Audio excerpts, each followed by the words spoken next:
ഷാനവാസും അനുമോളും ജിഷയിലും ആദിലയും നൂറയും ഇരുന്ന് സംസാരിക്കുകയാണ് രാവിലെ. അനുവിനെ നോക്കിയിട്ട് ഷാനവാസ് പറയുന്നത്, നിങ്ങളെക്കാളൊക്കെ മുന്നേ എനിക്ക് കിട്ടിയ പെങ്ങളാണിവൾ.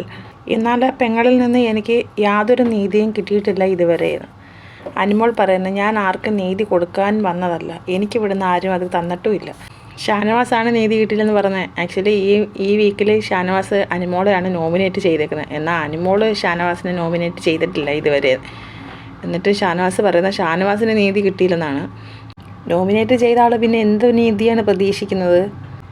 ഷാനവാസ് ആദിലയോടും നൂറയോടും ചോദിക്കുന്നത്, നിങ്ങളുടെ കൂടെ ഞാൻ ഇരുന്നിട്ടില്ലേ, ഞാൻ നിൻ്റെ കൂടെ ഇരുന്നിട്ടില്ലേ എന്ന് ചോദിക്കുമ്പോൾ അനുമോൾ പറയുന്നു, നമ്മളെ മനസ്സിലാക്കാത്ത ആൾക്കാരുടെ കൂടെ ഇരിക്കലും. ഉടനെ ഷാനവാസ്, നീ അങ്ങനെ തന്നെ പറയണം, നിനക്ക് എന്തൊരു പ്രശ്നമുള്ളപ്പോഴും ഞാൻ വരാറില്ലേ. അനുമോൾ പറയുന്നു, ഇനി വരണ്ട എന്ന്. പ്രശ്നമുണ്ടായാലും ഇവരുടെ സംസാരം കേട്ടിട്ട് നൂറ ഇരുന്ന് ചിരിക്കുന്നു. ജിഷേൽ ഇതൊന്നും തന്നെ ബാധിക്കുന്ന കാര്യമില്ലാത്ത രീതിയിലിരിക്കുന്നു. ജിഷേൽ പറയുന്ന അനുമോളോട്, നീ പോയി ഭക്ഷണം ഉണ്ടാക്കുക, എല്ലാവർക്കും നല്ല ആഹാരം കഴിക്കാമല്ലോ എന്ന്. അനുമോൾ പറയുന്നത്, ഇല്ല ഞാൻ ഉണ്ടാക്കുന്നില്ലെന്ന്. ജിഷേൽ അനീഷിനോട് പറയുന്നത്, നിങ്ങൾ അരി വയ്ക്കാൻ പഠിച്ചല്ലോ ഇല്ലേ എന്ന്. അനുമോൾ പറയുന്നത്, ഇന്ന് ഞാൻ ഭക്ഷണം ഉണ്ടാക്കത്തില്ല, അനീഷും ഒനീലും കൂടെ ഉണ്ടാക്കട്ടെ.